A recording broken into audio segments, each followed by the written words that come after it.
Livro de Atos, capítulo 9, eu vou ler o primeiro versículo e logo adiante eu vou passar. E Saulo, respirando ainda ameaças e mortes contra os discípulos do Senhor, dirigiu-se ao sumo sacerdote, vou ler a seguir, e pediu-lhe cartas para Damasco, para as sinagogas, a fim de que, se encontrasses alguns deste caminho, quer homens, quer mulheres, os conduzisse presos a Jerusalém. E indo no caminho, aconteceu que, chegando perto de Damasco, subitamente o cercou um resplendor de luz do céu, e caindo em terra, ouviu a voz que lhe dizia: Saulo, Saulo, por que é que me persegues? E ele disse: quem és, Senhor? E disse o Senhor: eu sou Jesus, a quem tu persegues. Duro é para ti recalcitrar contra os agrelhões. E ele, tremendo e atônito, disse: Senhor, que queres que eu faça?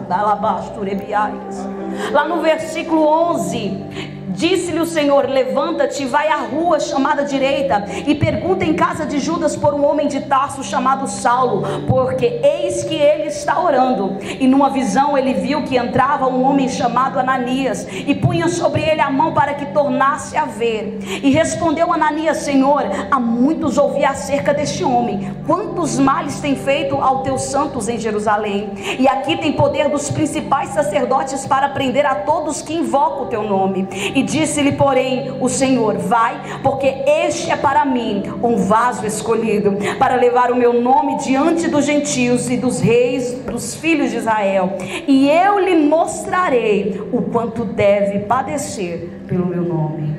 Eu só quero profetizar.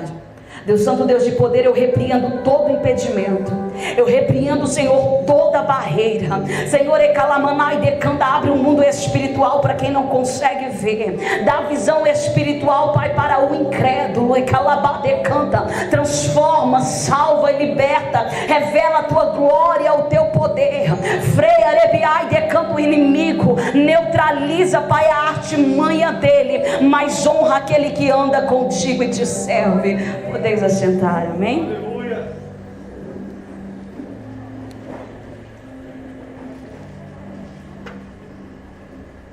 Eu quero falar para vocês da verdade, a real, de como a gente aprende a servir, de como a gente aprende a ser usado, de como a gente aprende a ser cristão. É porque a gente precisa aprender a ser cristão, a gente precisa aprender a ser servo.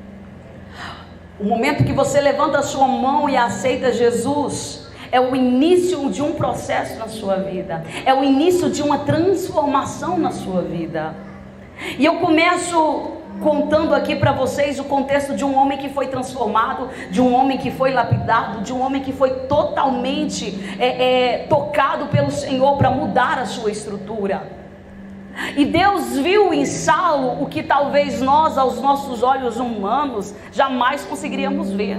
Porque Deus está olhando para Saulo, um perseguidor de cristão, um homem que tem um coração tão duro a ponto de pedir para poder ir atrás de cristão para poder prender. A gente, com os nossos olhos naturais, não vamos ver de fato Deus usar um homem como esse. A nós, com os nossos olhos naturais, não vamos ver que Deus tem um projeto na vida dessa pessoa.